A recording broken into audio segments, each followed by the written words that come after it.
Merci beaucoup Cécile et merci à tous d'être venus aussi nombreux pour cette conférence sur les requins. Donc ça fait vraiment plaisir de voir que ces animaux qui souffrent quand même un petit peu d'une mauvaise image rencontrent autant d'engouement aujourd'hui. Donc je trouve que c'est vraiment très encourageant pour la conservation des requins.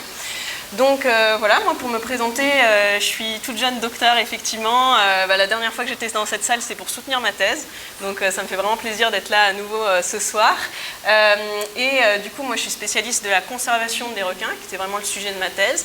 Et aujourd'hui, j'ai fondé l'Institut pour la recherche sur les écosystèmes mésophotiques et profonds, qui est un centre de recherche privé qui est basé sur Tahiti, qui a pour vocation de développer quelque chose qui ne se faisait pas encore jusqu'à présent en Polynésie. C'est un petit peu l'étude des écosystèmes entre 50 et 150 mètres. Et du coup, on établit des techniques de plongée profonde pour les explorer. Voilà. Donc, pour commencer cette conférence, voilà, on va vraiment parler des comportements individuels des requins. On va voir les requins en tant qu'individus et voir en quoi justement cette nouvelle façon d'observer les requins va induire des nouvelles perspectives pour leur conservation. Donc les requins, c'est vrai, on le sait, ils sont hautement menacés et ils sont aussi beaucoup diabolisés par la majorité du public. Pour quelques chiffres, en 2014, on avait un quart du nombre d'espèces de chondrichthyens. Donc chondrichthyens, c'est les raies et les requins. C'est une famille, c'est vraiment ces espèces regroupent à la fois les raies et les requins. Et ils sont menacés d'extinction un quart. Et on voit qu'en 2021, ce nombre est passé à aujourd'hui un tiers. Donc on est en augmentation du nombre de ces espèces qui sont menacées aujourd'hui. Et ça, c'est vraiment un problème parce que malgré tout, il y a quand même des initiatives de conservation qui ont été menées dans plusieurs endroits du monde pour les protéger. Et ce qu'on observe, c'est que pour le requin, ces initiatives vont avoir beaucoup moins d'effets que pour d'autres taxons, pour d'autres espèces, et notamment à cause de différents facteurs. Déjà, ce qu'il faut savoir, c'est que ces requins, ils sont menacés d'extinction, c'est principalement à cause de la surpêche. Mais pourquoi la surpêche? C'est parce que les requins, ils vont avoir une forte valeur consommatrice. Tout simplement par leurs ailerons, parce que finalement les ailerons, ce qu'il faut savoir, c'est que c'est un des produits de la mer les plus chers du monde, puisque tout simplement c'est un des constituants de la soupe à l'aileron, donc qui est un plat traditionnel chinois de la dynastie Ming. Et effectivement, les ailerons peuvent se commercialiser en moyenne à 500 $ le kilo. Donc ça explique aussi la motivation de prélever des ailerons. Également, la chair va être valorisée, alors cette fois-ci, non pas pour sa valeur commerciale, puisque la chair du requin a plutôt mauvaise réputation. Déjà, elle n'est généralement pas consommée, puisqu'elle va avoir des teneurs élevées en métaux lourds, par exemple. Mais par contre, du fait justement de leur prix plutôt bas et de leur accessibilité, ça va être une denrée de subsistance pour des populations plutôt pauvres et défavorisées. Donc, comme je vous disais, le problème, c'est vraiment les biais cognitifs qui existent autour des requins. Il y a ce qu'on appelle le Jaws effect, en fait l'effet dans la mer, qui a vraiment créé des perceptions négatives, et ce principalement dans les cultures occidentales. C'est vraiment quelque chose qui va différer des cultures polynésiennes. Donc on a également les problématiques des morsures qui vont être extrêmement sensationnalisées, notamment dans nos médias, les journaux, etc. Pourtant, en fait, les requins, c'est vraiment pas ni des monstres ni de la nourriture. Ils vont avoir une valeur culturelle et spirituelle extrêmement importante, notamment ici en Polynésie. Ce qu'il faut savoir, c'est que dans les cultures traditionnelles du Pacifique, la consommation du requin était ce qu'on appelle tapu, elle était interdite. Et ce qu'il faut savoir aussi, c'est que les requins, dans ces cultures-là, c'était un véritable lien entre la terre et la mer, entre les vivants et les morts, entre les dieux et les humains. Et il y a aussi de nombreuses familles polynésiennes qui ont les requins comme animaux totems, qui sont un peu les représentants de leurs ancêtres. Les requins, ils ont également une valeur écotouristique très importante. Je sais qu'il y a des opérateurs écotouristiques de clubs de plongée, de snorkeling, etc. dans la salle. Donc, vous contribuez également au fait de montrer que les requins ont potentiellement une valeur économique plus importante quand ils sont vivants plutôt que quand ils sont morts, ce qui va motiver à éviter justement de pêcher les requins pour leur valeur consommatrice, notamment leurs ailerons, etc. Donc c'est vrai qu'il y a un très fort développement de l'écotourisme requin dans le monde, ça c'est vraiment un constat. On estime les profits à 780 millions de dollars dans les 10 prochaines années, donc c'est vraiment quelque chose qui est quand même significatif. Et du coup, eh bien, c'est important de promouvoir cette importance économique qui est plus forte que celle de la pêche aujourd'hui et encore plus à venir. Également, il faut savoir que sans les requins, notre écosystème va très mal, puisque effectivement, en tant que prédateurs, à la fois mésoprédateurs et superprédateurs, ils vont avoir un rôle capital pour l'équilibre de nos récifs coralliens. Sans les requins, on risque d'avoir des problèmes dans la bonne santé de nos récifs. Il y a ce qu'on appelle des effets cascades qui peuvent du coup avoir des impacts extrêmement critiques sur nos coraux et sur bien sûr les habitants de ces récifs coralliens, les poissons qu'on va consommer, etc. Donc, maintenant, ce qu'on va faire et ce qu'on va un petit peu parler aujourd'hui, c'est un petit peu les sujets chocs en fait, autour des requins et notamment les morsures. Comment est-ce qu'on va faire pour bien comprendre les morsures? Donc là, déjà, je vais vous parler de ce qui existe actuellement et pas de ce qu'on a mis en place sur les morsures. Donc aujourd'hui, il y a ce qu'on appelle le Global Shark Attack File, qui est en gros un fichier mondial où vont être répertoriés l'ensemble des morsures de requins qui sont classifiées dans le monde. Okay, et ce GSAF va du coup diviser, vous pouvez rentrer, hein, va du coup diviser les morsures en deux. Des morsures qui sont dites provoquées, donc par exemple dans la situation de nourrissage artificiel, là on voit quelqu'un qui fait, je sais pas, du surf tigre, c'est pas une très bonne idée, on voit un chasseur sous-marin, et des morsures non provoquées, donc par exemple là on voit un plongeur qui a l'air juste heureux, il fait rien de spécial, on voit une nageuse, on voit un surfeur. Donc vraiment le GSAF va dire bon bah voilà, il existe des morsures provoquées, il existe des morsures non provoquées, et dans les chiffres 50% des morsures sont dites provoquées, 50% des morsures sont dites non provoquées. Alors nous on n'est pas du tout d'accord avec ça. Pourquoi? Parce que est-ce qu'on peut réellement dire qu'un surfeur n'a aucun impact sur le requin? Est-ce qu'on peut vraiment dire qu'un chasseur sous-marin a provoqué une morsure? C'est un petit peu particulier, on pense que ça ne fonctionne pas comme ça. Et du coup, on est en train de réfléchir à autre chose. Il y a aussi autre chose qui est extrêmement répandue, auquel on a réfléchi et auquel on n'est pas tout à fait d'accord. C'est une hypothèse qui est extrêmement répandue, qui s'appelle l'hypothèse de l'erreur. L'hypothèse de l'erreur, vous avez sûrement déjà vu cette photo. J'espère que vous ressortirez de cet amphithéâtre tout à l'heure en étant convaincu que cette photo, c'est vraiment prendre les requins pour des imbéciles. Voilà.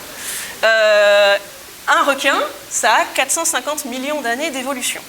Okay, donc 450 millions d'années d'évolution, s'il ne serait pas capable de confondre, enfin, s'il confondait une tortue et un surfeur, c'est un petit peu dommage. Okay, donc ça sous-estime vraiment les qualités de prédateurs du requin. Et comment est-ce qu'on expliquerait alors les morsures qui ont lieu sous l'eau?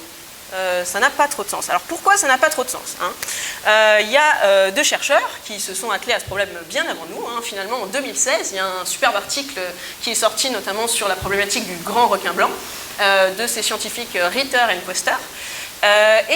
Ces chercheurs ont montré qu'en fait les angles d'attaque étaient totalement différents entre des proies naturelles et des surfeurs. Par exemple, vous voyez cette photo impressionnante de grands requins blancs sur des otaries à fourrure. L'angle d'attaque est vraiment un angle droit. Okay, alors qu'à l'inverse, en termes un peu balistiques, hein, une morsure de requin sur un surfeur, c'est un angle aigu.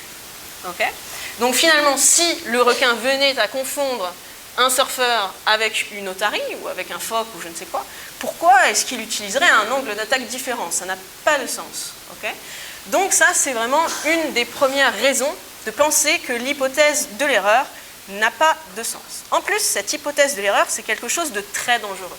Pourquoi? Parce que si les requins se trompent, ça veut dire que n'importe quel requin que vous rencontrez dans la mer peut attaquer n'importe quel humain. Donc ça veut dire que le degré de risque est le même en fonction des requins. Donc c'est totalement aléatoire de se faire mordre finalement. Ça, c'est totalement faux dans la réalité. En plus de ça, ça veut dire que finalement, plus vous augmentez le nombre de requins dans l'eau, ou le nombre d'humains dans l'eau, plus vous avez un risque d'avoir des morsures. Ça aussi, c'est complètement faux.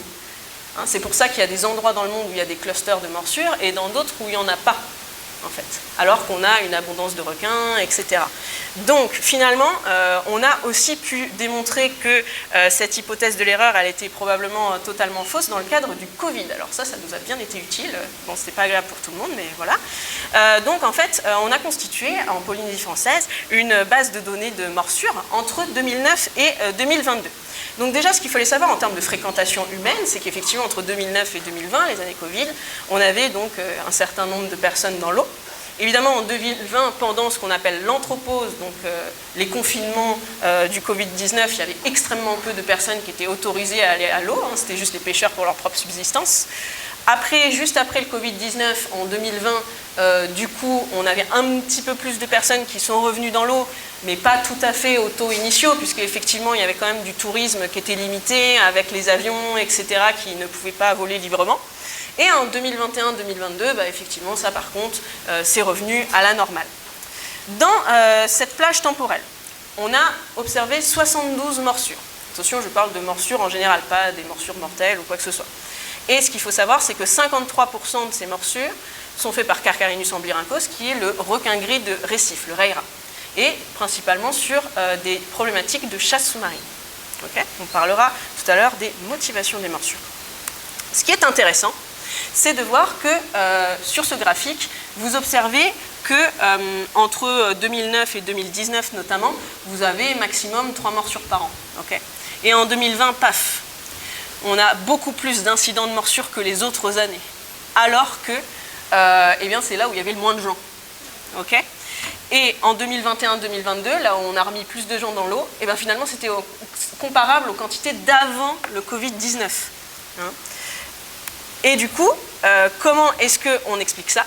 C'est parce que quand, pendant l'anthropause, pendant les confinements, on n'est plus allé dans l'eau, les requins se sont déshabitués à la présence humaine et effectivement ont réaugmenté leur territorialité. Hein, ils ont réaugmenté leur territoire. Et du coup, au moment du déconfinement, quand on est revenu dans l'eau, d'ailleurs, je pense que les moniteurs de plongée l'ont potentiellement observé, etc., on a observé des comportements particulièrement agressifs de la part des requins et on a obtenu 13 morsures en post-confinement, vraiment de manière très rapprochée dans les mois qui ont suivi, donc sur l'ensemble des îles polynésiennes, mais ce qui est quand même significativement plus important que le reste du temps. Mais néanmoins, ce qui est rassurant, c'est qu'il y a eu une réhabituation rapide à la présence humaine et qu'aujourd'hui, rassurez-vous, c'est redevenu exactement comme avant en termes de nombre de morsures. Donc, l'hypothèse de l'erreur, encore une fois, on n'y croit pas trop, puisque effectivement, au moment où il y avait le moins de personnes dans l'eau, c'est là où il y a eu le plus de morsures. Qu'est-ce qui explique tout ça? Donc nous, on a émis des suggestions pour un changement de classification des morsures, et notamment mon directeur de thèse, qui est le professeur Eric Clua. Et du coup, on a proposé 5 catégories de motivation, donc notamment la motivation réflexe-maladresse, qui est en présence d'un stimulus alimentaire, qui ne présente pas de manifestation agonistique, donc c'est-à-dire un mouvement caractéristique du requin, et dont le principal déclencheur est la frénésie alimentaire. Alors, pour vous donner un exemple concret, par exemple, un shark feeder tient un poisson dans sa main, et le requin, par frénésie alimentaire, parce qu'il a envie de manger le poisson, par maladresse, il va mordre la main du shark feeder. Ça, c'est une morsure qu'on appelle de maladresse. Okay ? On a également une morsure avec une motivation de défense. Dans ces cas-là, il n'y a pas de stimulus alimentaire, il n'y a pas non plus de manifestation agonistique, donc de mouvement particulier. Mais par contre, le principal déclencheur, c'est une agression passée ou imminente. Le requin va se sentir menacé. Là, on est sur un requin qui va réagir à de la peur. Donc, par exemple, dans le fichier des morsures, on a eu un chasseur sous-marin qui a piqué le requin avec une flèche. Le requin s'est retourné et a mordu le chasseur. Voilà. Ensuite, on a des motivations de dominance et de territorialité. Donc, stimulus alimentaire, il n'y en a pas, mais là, il y a des manifestations agonistiques. Notamment, le requin va adopter une nage extrêmement saccadée, un petit peu comme s'il faisait une danse du ventre. Et du coup, effectivement, ça, on peut s'en rendre compte visuellement. Le principal déclencheur, c'est une forte proximité, généralement, avec l'animal. Vous êtes dans ce qu'on appelle son idiosphère, vous êtes dans son territoire. Là, un exemple de morsure que vous connaissez probablement tous, c'est l'exemple de la morsure d'Under the Pole, où on avait ce plongeur en recycleur à 80 mètres qui évoluait et qui s'est fait mordre au niveau de la tête. Je pense qu'il y en a certains qui connaissent cette morsure. Alors ce qui s'est passé, c'est qu'évidemment un requin gris à 80 mètres, il a potentiellement jamais vu de plongeur et encore moins avec un truc qui ne fait pas de bulle. Et du coup, effectivement, le plongeur s'est retrouvé dans son idiosphère et du fait que le requin n'avait pas d'habituation à sa présence, il y a eu une morsure par territorialité. Ensuite, on va avoir une motivation de compétition où là, on va avoir un stimulus alimentaire et pas de manifestation agonistique. Donc là, la différence entre la morsure de maladresse, par exemple avec un shark feeder, là c'est vraiment le requin qui est maladroit, mais il pouvait prendre la nourriture, elle lui était libre et destinée. La compétition, c'est par exemple sur un chasseur sous-marin. Un chasseur sous-marin va avoir fléché un poisson, et son objectif, ça va être de garder le poisson pour lui, ne va pas nécessairement le donner au requin. Donc souvent, les chasseurs, le premier truc qu'on a envie de faire, c'est monter à la surface et lever le poisson en l'air. Là, le requin, s'il est dans une optique de compétition, il va vouloir vous faire lâcher et potentiellement, il va vous mordre au mollet. Donc ça, morsure de compétition, c'est pas une maladresse. Okay ? Et là, vous avez, dans la dernière ligne du tableau, les motivations qui nous embêtent le plus, mais qui, heureusement, représentent un nombre extrêmement minime de morsures. C'est très important de rappeler que les morsures de requins sont extrêmement rares. Okay, vous avez beaucoup plus de chances d'être tué par un autre être humain que par un requin. C'est qu'en moyenne 5 morsures par an. Donc méfiez-vous plutôt de votre voisin d'amphithéâtre, on ne sait jamais. Donc effectivement, dans le cadre de la prédation, l'investigation, il y a un stimulus alimentaire. Malheureusement, il s'agit de vous. Mais c'est extrêmement rare, je préfère le rappeler. Donc finalement, si on en croit ce tableau des stimulus alimentaires et qu'on essaye d'attribuer des motivations aux morsures qui sont classifiées dans l'ISAF, on aurait 95% des morsures qui seraient réellement non provoquées, donc c'est-à-dire qui appartiendraient aux 4 premières catégories. Et on aurait moins de 5% qui seraient réellement provoquées, c'est-à-dire de la prédation ou de l'investigation. Et ça, dans les faits, c'est beaucoup plus proche de la réalité des choses. Donc concernant les morsures de prédation, parce que ça c'est quand même ce qui nous inquiète, okay, même si c'est très rare, voilà, en Polynésie, ce qu'il faut savoir, c'est que dans l'historique des morsures que je vous ai présenté, sur les plus de 70 morsures, il n'y en a que 2 qui peuvent être attribuées à de la prédation. La morsure du Parata de 2018, en sortie de Whale Watching, et la morsure de Rikitea du requin-tigre. Concernant les morsures de prédation, ce qu'il faut savoir, c'est qu'il n'y a que 5 espèces qui sont potentiellement à risque de morsure de prédation. Un requin gris ne va jamais vouloir vous prédater, c'est pas possible. Donc, on a le grand requin blanc qui n'est pas présent en Polynésie. On a le requin tigre, on a très très peu de problèmes avec les requins tigres en Polynésie. Et on a également le requin bulldog qui n'est pas résident de Polynésie, qui occasionnellement est de passage. Il n'est pas résident parce qu'il n'y a pas de zone de nursery pour les requins bulldog qui préfèrent les mangroves ou l'eau douce. Nous avons le parata et le requin mako qui eux sont présents mais qui sont des espèces très pélagiques qu'on va retrouver vraiment au large. Donc, ce qu'il faut savoir, c'est que c'est une motivation de morsure, je préfère vous le répéter, extrêmement rare et qui va être caractérisée par une grande perte de matière. Effectivement, le requin, ce n'est pas un mordu relâché. Ce qui est intéressant, c'est que dans les motivations de morsure que je vous ai présentées juste avant, en termes médico-légal, un médecin, par la caractérisation de la plaie, est capable de retrouver directement la motivation de la morsure, si le requin a secoué la tête, si la morsure est profonde, etc. Et du coup, ce qu'il faut savoir, c'est que malgré qu'un requin citron, par exemple, ne pourrait pas faire de morsure de prédation, le risque de morsure ne dépend pas de ces espèces-là. C'est-à-dire que si vous êtes face à un tigre, vous avez 99,9% qui ne vous arrive rien et que ce tigre ne cherchera jamais à prédater l'homme. Okay ? Il dépend des individualités, ce risque de morsure. C'est vraiment très important. Il ne dépend pas non plus du nombre de requins. C'est pour ça que nous, ici, en Polynésie, on a de la chance. On est un sanctuaire de requins. On est un endroit où les populations de requins se portent extrêmement bien. C'est extrêmement bon pour notre écosystème corallien. Mais effectivement, c'est pas parce qu'on a beaucoup de requins qu'on s'expose à plus de morsures. C'est d'ailleurs ce qu'on se rend compte par rapport à d'autres endroits du monde où il y a peut-être moins de requins, mais plus de morsures. Donc, nous, notre question, au cours de ma thèse, ça a été, est-ce que c'est possible de confirmer ou d'infirmer l'existence de personnalité chez le requin? Bon, d'ailleurs, on va déjà commencer par se demander, c'est quoi la personnalité animale? Okay. Personnalité animale, ça a d'abord été démontré chez les grands singes, ça a ensuite été démontré chez nos mammifères de compagnie. Je pense que si vous avez 2 chats, vous savez très bien qu'il y en a un qui est peut-être plus joueur ou plus timide, etc. Mais aussi chez d'autres espèces. Alors, très rigolo, il y a eu des expériences sur le guppy, où en fait en aquarium, ils ont mis de la nourriture à côté d'une petite statuette qui symbolisait un peu son prédateur. Et en fait, il y avait des guppies qui n'ont jamais osé s'approcher de la nourriture, en mode c'est un petit peu dangereux tout ça. Et par contre, il y a d'autres guppies directs, ils n'ont pas eu peur, ils sont venus, donc ils ont vu qu'il y avait différents degrés de témérité, par exemple chez le guppy. Donc on est en droit de se demander, pourquoi pas chez nos amis les requins. Donc ce qu'il faut savoir, c'est qu'en éthologie, donc dans la science du comportement, on étudie la personnalité animale selon 5 traits de personnalité. C'est exactement comme en psychologie humaine, c'est ça qui est assez amusant. Donc on a un premier continuum qui est entre de la timidité et de la témérité. On a un deuxième continuum qui concerne plutôt l'évitement ou la prise de risque. Est-ce qu'un requin, face à une situation potentiellement dangereuse, va agir, alors que pour la témérité, c'est par rapport à une situation potentiellement nouvelle. Ensuite, on va avoir différents degrés d'activité. Bon, comme nous, il y a des feignasses et il y en a des plus actifs. Il y a différents degrés d'agressivité aussi, et différents degrés de sociabilité. Je pense que vous-même, vous arrivez facilement à vous classifier sur les flèches. Notre but, ça a été de faire pareil avec les requins. Bon, alors pour faire pareil avec les requins, déjà, il faut pouvoir les reconnaître. Okay, nous, on a l'habitude de voir des êtres humains tous les jours, donc c'est assez facile de réussir à trouver les différences d'un être humain à un autre. Donc comment est-ce qu'on va faire pour réussir à identifier les requins individuellement? Donc déjà, on a le sexe. Okay, le sexe, le mâle, il va avoir 2 organes sexuels. Okay, là, vous le voyez sur la photo à gauche, on appelle ça des ptérygopodes. Okay, la femelle, elle n'a pas de ptérygopode, elle a juste un cloaque. Et elles vont être généralement plus imposantes que les mâles. Chez les requins, c'est la femelle la patronne, ça qui est assez cool. Ensuite, on a une autre méthode, c'est la photo-identification.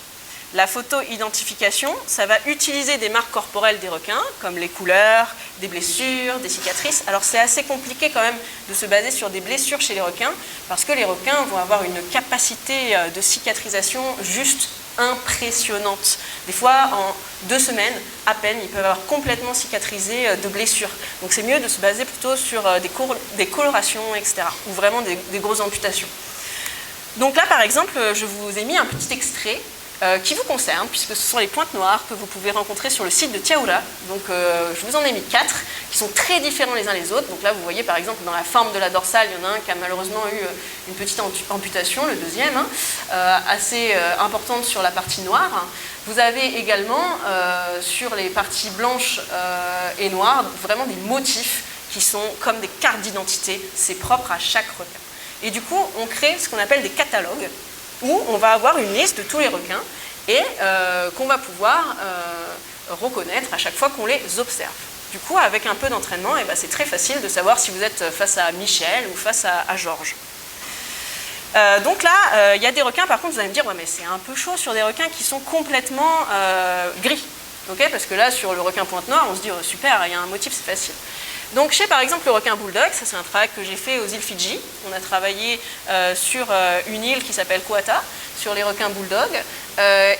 Du coup on s'intéresse quand même aux dorsales, aux formes par exemple, mais on va s'intéresser aussi à des cicatrices ou des blessures sur l'ensemble du corps. Parce que juste la dorsale, des fois ça ne suffit pas si la dorsale n'est pas très marquée, si elle est juste toute grise. Donc du coup, par exemple, le joke, vous voyez, on la reconnaît très facilement parce qu'elle va avoir un petit peu un problème cutané. Corona, elle va avoir une blessure à cause d'un hameçon, elle va avoir l'hameçon la dorsale très perpendiculaire. Donc effectivement, sur des espèces qui vont être monochromes, on va employer cette technique-là. Il y a aussi quelque chose qui est extrêmement caractéristique chez les requins, mais qui n'est pas toujours facile d'avoir accès. C'est la ligne de démarcation entre le gris sombre et le gris clair, qui est entre la bouche et les fentes branchiales. Cette ligne-là, c'est pareil, elle est individuelle. Néanmoins, ce n'est pas toujours facile d'avoir des bonnes qualités de photos qui permettent d'avoir cette ligne-là. Mais si on a des bonnes qualités de photos, pareil, on peut affirmer que c'est tel ou tel individu. Donc je vais vous montrer d'autres intérêts de la photo-identification qu'on a trouvé. Donc on peut savoir aussi si un requin il revient souvent sur le même site, ou si un requin qu'on connaît il a été vu ailleurs. Donc ça c'est pas mal intéressant. Donc par exemple T23, c'est une grande voyageuse de Polynésie. T23 c'est un requin-tigre. C'est un requin-tigre femelle qui a été vraiment très régulièrement observé à l'époque du nourrissage artificiel à la Vallée Blanche. Donc c'est une femelle qu'on a vue plusieurs fois gestante, etc. Et très récemment on l'a retrouvée à Ho. Donc Ho, c'est 900 km loin de Tahiti. Donc quand même c'est un requin, elle a beaucoup migré, elle a beaucoup voyagé, donc c'est assez intéressant de se rendre compte des distances que peuvent parcourir ce requin et à quel point il y a une vraie connectivité entre les îles. Donc ça a vraiment des implications aussi d'un point de vue de la conservation. Après, par exemple, on a Fred. Alors Fred, c'est un requin bulldog des Fidji. C'est un requin vraiment fidèle parce que sur un certain site de plongée, vous pouvez être sûr quasiment de voir Fred parce qu'il est là 75% du temps, 3 plongées sur 4. Donc voilà, ce petit mâle, c'est vraiment l'ami des moniteurs de plongée parce que grâce à lui, il y a un écotourisme vraiment durable sur le site. Fred, vous voyez, vous pouvez le reconnaître très facilement parce qu'une de ses nageoires pectorales, vous voyez ici, elle est fendue. Voilà. Donc, nous, on s'est posé la question, maintenant qu'on sait reconnaître les requins, on est motivé, on va essayer de voir si la personnalité, elle existe chez les requins. Ok. Donc, on a évalué la personnalité de notre population de requins bulldog, qu'au bout d'un moment, on a fini par bien connaître, sur 3 ans. Donc ça a été des données que j'ai en partie récoltées, mais qui reviennent aussi au travail du docteur Thomas Vigneault. Donc, on a mis les requins dans 5 contextes différents. Donc, est-ce qu'il y avait de la nourriture, oui ou non? Est-ce que les plongeurs étaient plutôt proches ou loin? Et est-ce qu'au niveau des groupes de requins, les groupes étaient abondants ou est-ce qu'ils étaient plutôt tout seuls? Ensuite, on a mis un continuum de degrés de personnalité sur chaque contexte. Okay? Si par exemple, on est sur le contexte 1, il y a de la nourriture, il n'y a pas trop de plongeurs, il n'y a pas trop d'autres requins. Par exemple, notre requin Fred, est-ce qu'on le met -3? Il est timide. Est-ce qu'on le met -2? Il est inquiet. Est-ce qu'on le met 2 confiant, 3 audacieux ou 5 combatifs? Donc à chaque fois, effectivement, c'est des critères qui sont bien définis, qui sont bien expliqués dans notre définition des choses. Alors vous remarquerez qu'il n'y a pas -5, tout simplement parce qu'un requin très timide, vous ne le voyez pas. Il n'est pas présent sur le site. Donc forcément, un requin que vous voyez, qui déjà vient au contact des plongeurs, etc., est un requin qui n'est pas très timide. Voilà. Donc, grâce à l'étude et à chaque plongée qu'on a fait, la quantification de tous ces degrés de personnalité pour tous ces requins en fonction de toutes ces situations, on a pu calculer ce qu'on a appelé un score de personnalité. Donc ça a donné lieu à une publication qu'on a fait conjointement avec notamment Thomas Vigneault, mon directeur de thèse et moi-même, dans un journal qui s'appelle Behavior. Et du coup, on a trouvé ça. Alors ça, qu'est-ce que ça veut dire? Vous voyez en bas, toutes les petites notations, ce sont les numéros qui correspondent à chaque individu requin. Et on voit les scores de personnalité et un peu la variation qu'ils peuvent avoir. Et là, ce qu'on voit grâce à ce schéma, c'est qu'il n'y a aucun requin qui a vraiment la même personnalité qu'un autre. Okay? Donc, on a vraiment des scores de personnalité qui vont de timide, -13,5, jusqu'à extrêmement combatif, +22. On a des scores de plasticité, c'est-à-dire à quel point la personnalité change, qui vont être plutôt constants, donc ça va être les rectangles qui sont très fins, et d'autres très variables. Donc, ce qui est très intéressant de ces résultats, c'est qu'on voit qu'un requin, une personnalité. Il n'y a rien de plus différent d'un requin, y compris d'une même population, qu'un autre requin, même de cette population. Du coup, c'est vrai que ce qu'on a observé sur ce graphique, je suis sûre qu'il y en a qui ont observé ça parce qu'il y a des petits malins parmi vous, c'est qu'il y a des petites étoiles au-dessus des rectangles, mais seulement sur certains requins. Vous remarquez que ces petites étoiles, elles sont que sur des requins qui ont obtenu des scores de personnalité élevés. Alors ces petites étoiles, qu'est-ce qu'elles représentent? Elles représentent des requins qui ont eu des comportements qui ne nous ont pas trop beaucoup plu. Okay, par exemple, des requins qui ont essayé de charger le shark feeder, celui qui donne la nourriture. Ça, c'était pas super. Donc, ces requins, on s'est dit, ils ont des comportements un peu différents des autres. Okay? Donc, on leur a attribué une étoile. Et comme par hasard, voilà, ces scores de personnalité élevés, on a vu quand même que c'était relativement corrélé. Donc, on s'est posé cette question. Est-ce qu'on pourrait avoir des individus à problème? Finalement, comme chez les gens. Donc, à la question, peut-on parler d'individus à problème? Eh bien, on s'est intéressé à un cas, à une situation qui a eu lieu dans la mer des Caraïbes. Parce qu'en fait, en décembre 2020, il y a eu une morsure à Saint-Martin sur un nageur. Et 85 km plus loin, en janvier 2021, donc c'est-à-dire un mois plus tard, deuxième morsure à Saint-Kitts-et-Nevis sur un autre nageur. Le coupable, c'est un requin-tigre d'une longueur d'environ 3 mètres. Et il se trouve que les informations sur le requin coupable coïncident sur les 2 sites. Donc là, forcément, vous allez vous dire, la première question qu'on s'est demandé, c'est est-ce que c'est le même? Donc, est-ce qu'il peut s'agir d'un même individu?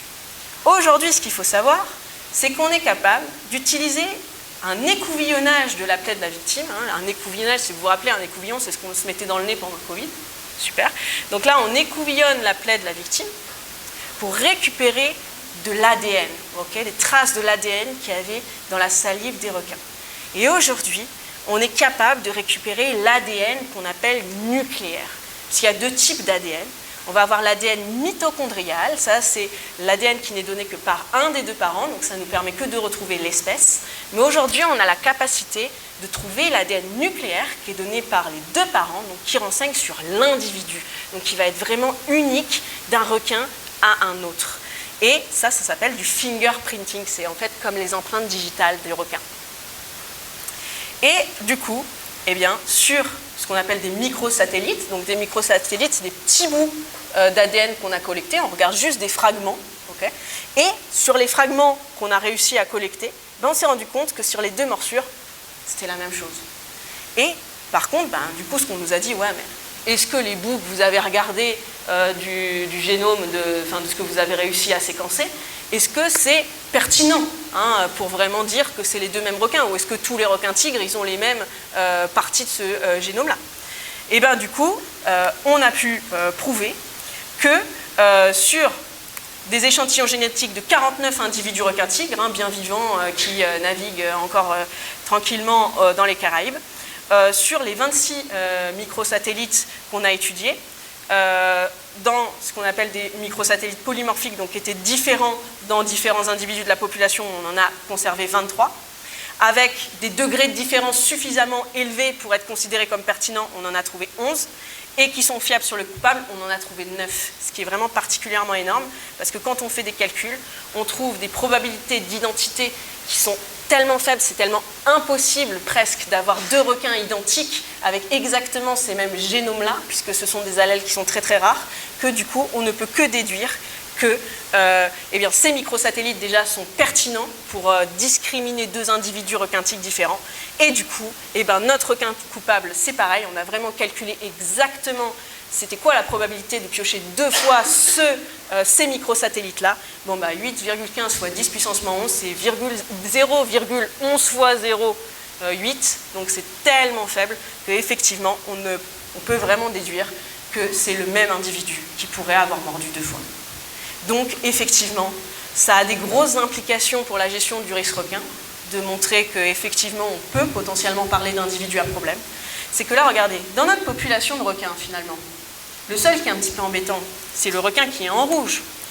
Donc, plutôt que de tuer les requins au hasard, comme ce qui peut se faire dans certains pays du monde, pourquoi, dans un premier temps, ne pas proposer de n'extraire que l'individu à problème? Déjà, ça sauverait des centaines de requins, c'est des centaines de requins qui sont prélevés par les pêches punitives.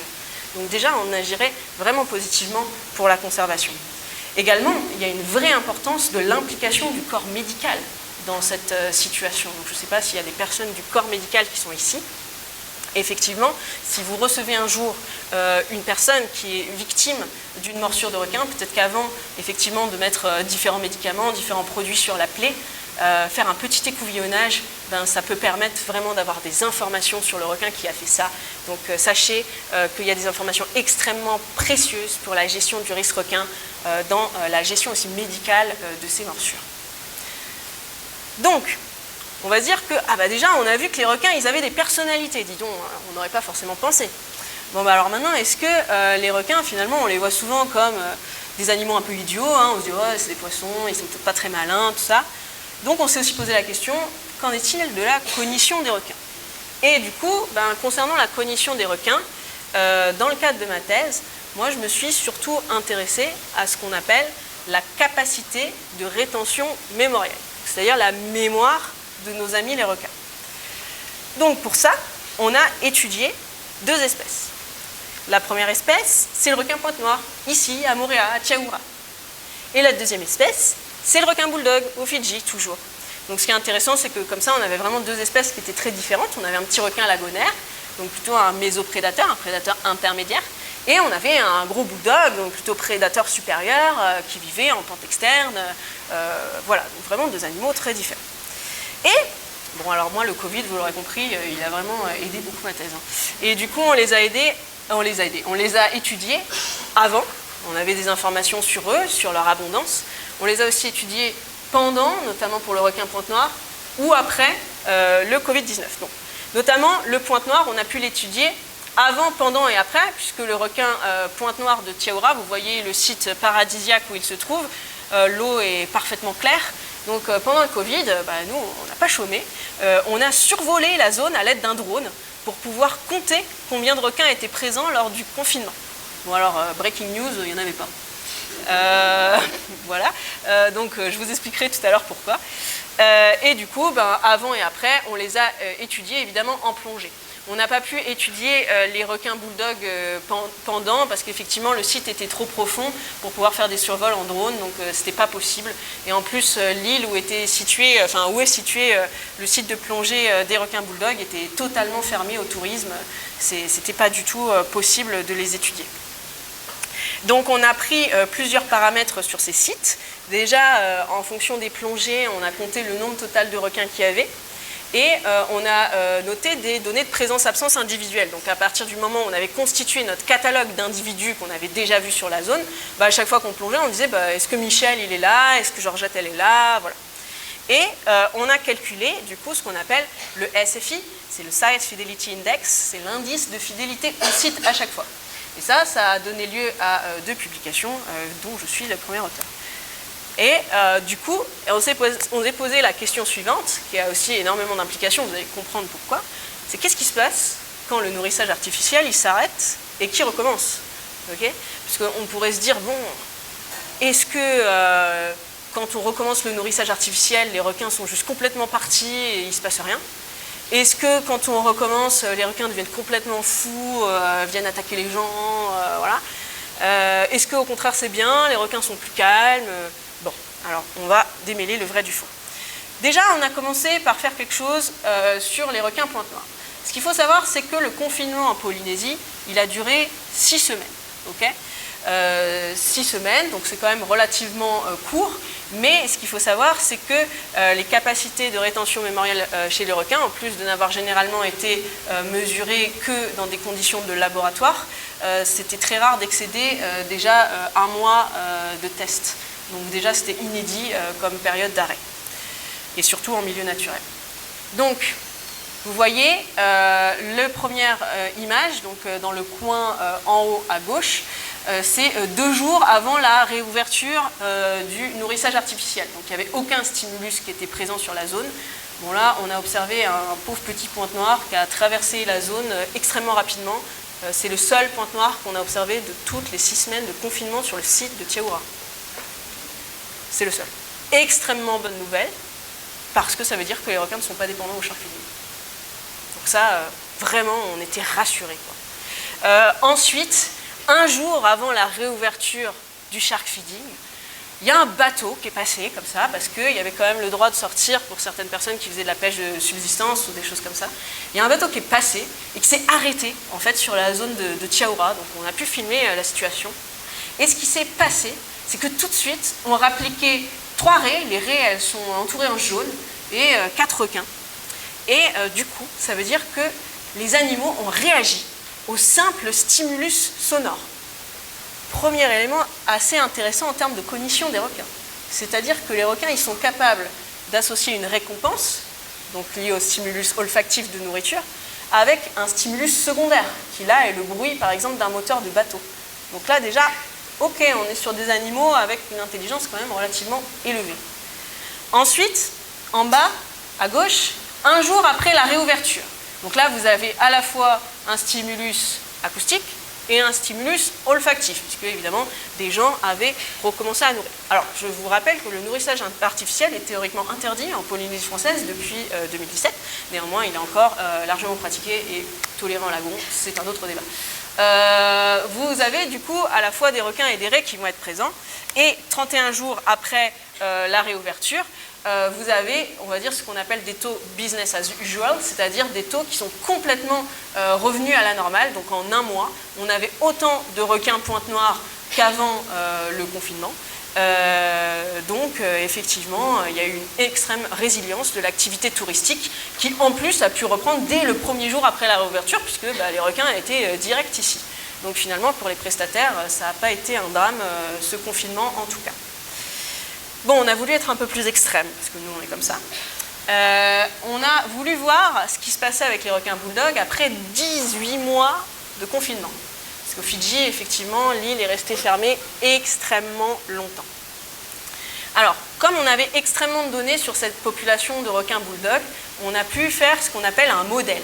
On a pu essayer de retracer une prédiction, c'est-à-dire qu'est-ce qui se serait passé si rien ne s'était passé, s'il n'y avait pas eu de confinement. Donc ce que vous voyez, la ligne bleue et les contours violets autour, ça c'est la théorie, c'est la prédiction. C'est s'il n'y avait jamais eu le Covid, quelle serait l'abondance de requins qu'on aurait attendu, avec un intervalle de confiance à 5%, c'est le violet foncé, et un intervalle de confiance à 30%, ça c'est le violet clair.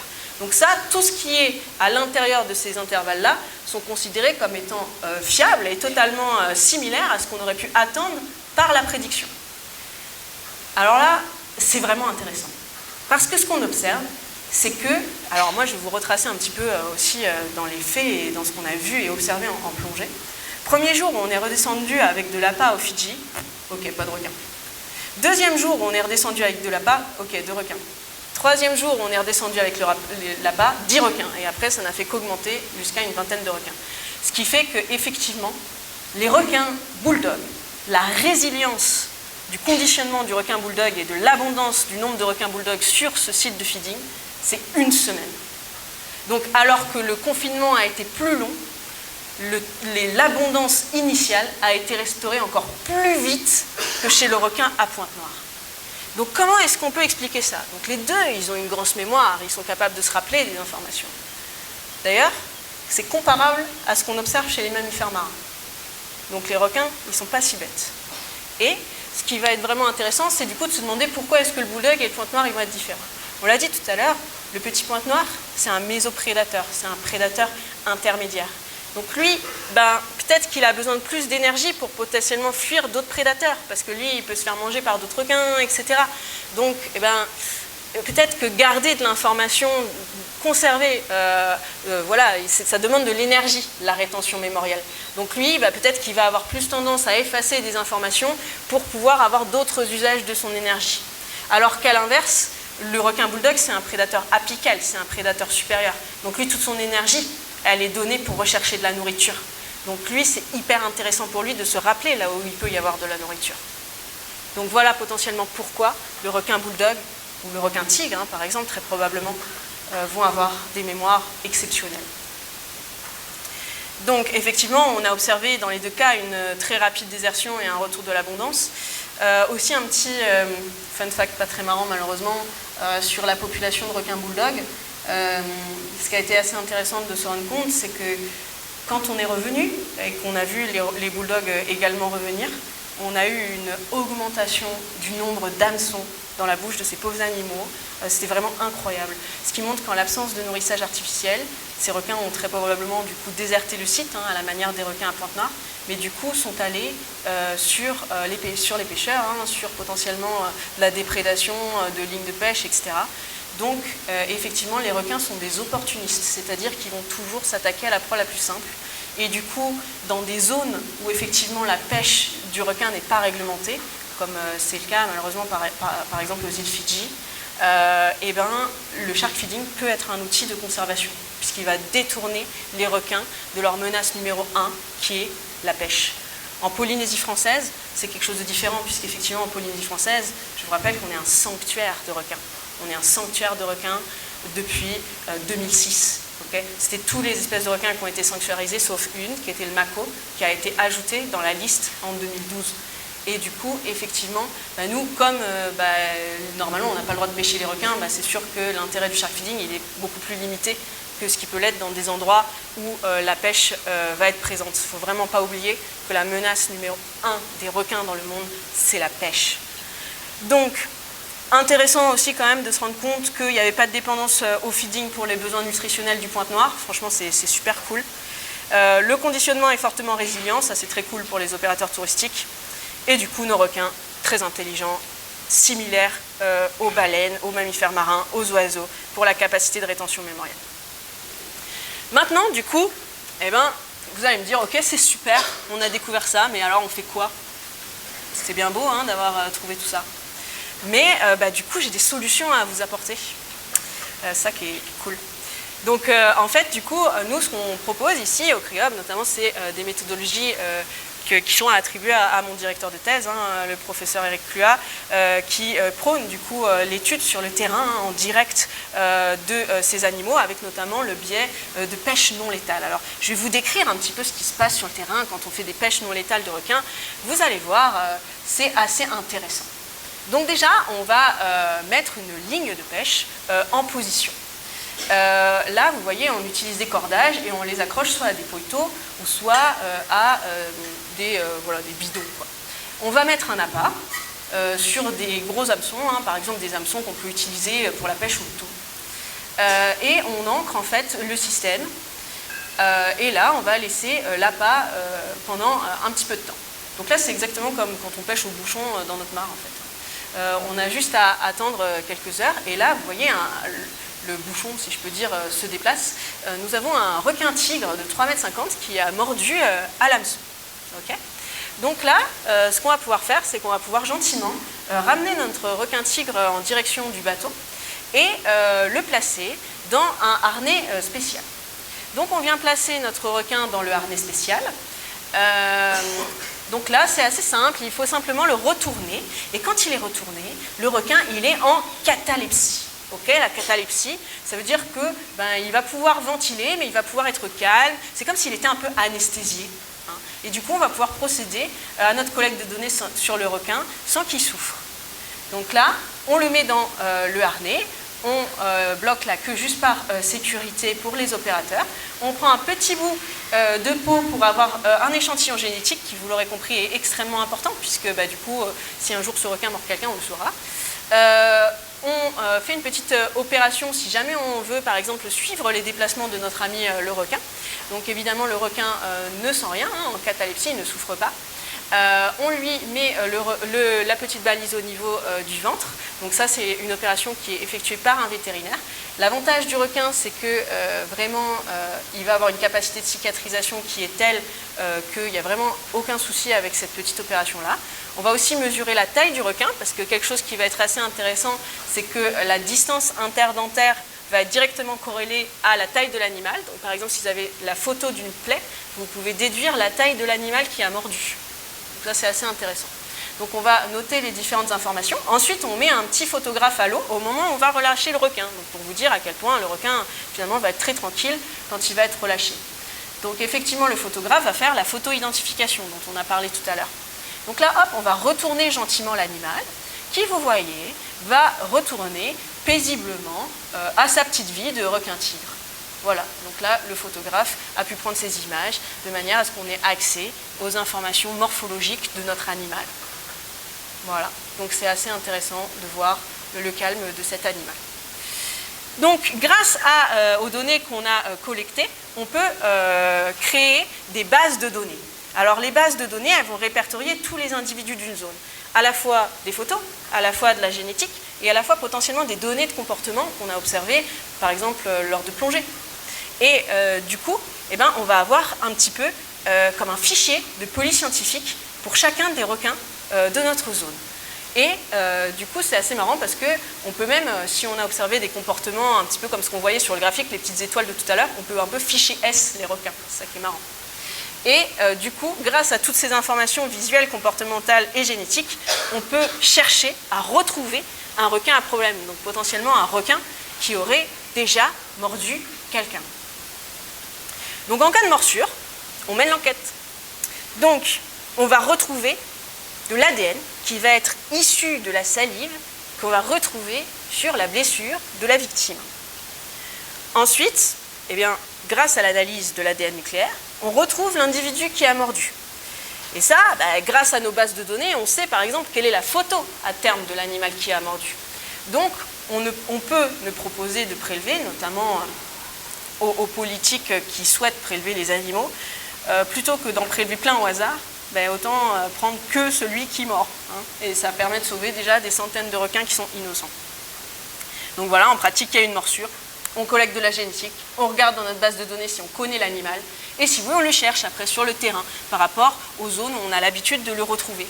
Donc ça, c'est un projet, et c'est une méthode qu'on est déjà en train d'expérimenter, notamment dans la Caraïbe, à travers un projet qui s'appelle One Shark, qui est mené à Saint-Martin, donc suite à la morsure qu'il y a eu du coup en 2020.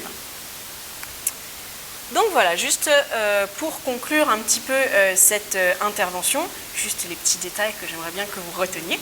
Rien n'est plus différent d'un requin qu'un autre requin. Ça, c'est vraiment capital. Ensuite, il existe des personnalités individuelles. Les requins, il n'y a pas deux fois le même. Il y en a qui sont timides, il y en a qui sont audacieux, il y en a qui sont très actifs. Ils vont présenter des capacités cognitives qui sont similaires à celles des mammifères. Ça, c'est impressionnant. Et une relation positive entre l'homme et le requin, ça doit être absolument préservé, puisque leur dangerosité, ce n'est pas du tout celle qu'on croit. Leur dangerosité, elle n'est pas densité dépendante. Elle dépend que de certains très rares individus à problème. Étudier les populations de requins scientifiquement, ça permet de maîtriser le risque. Donc ces requins, il faut les étudier à la fois pour qu'on apprenne à mieux les connaître, à mieux savoir quelles sont leurs zones d'intérêt pour leur écologie, pour potentiellement créer des plans de gestion qui sont encore meilleurs, mais aussi pour gérer le risque humain par rapport aux requins. Et vraiment la conclusion finale, c'est vraiment vous dire que l'abattage aveugle des requins, ce n'est pas une solution pour réduire les morsures. On pense aujourd'hui qu'on est sur une nouvelle piste et du coup j'espère vous avoir convaincu de cela.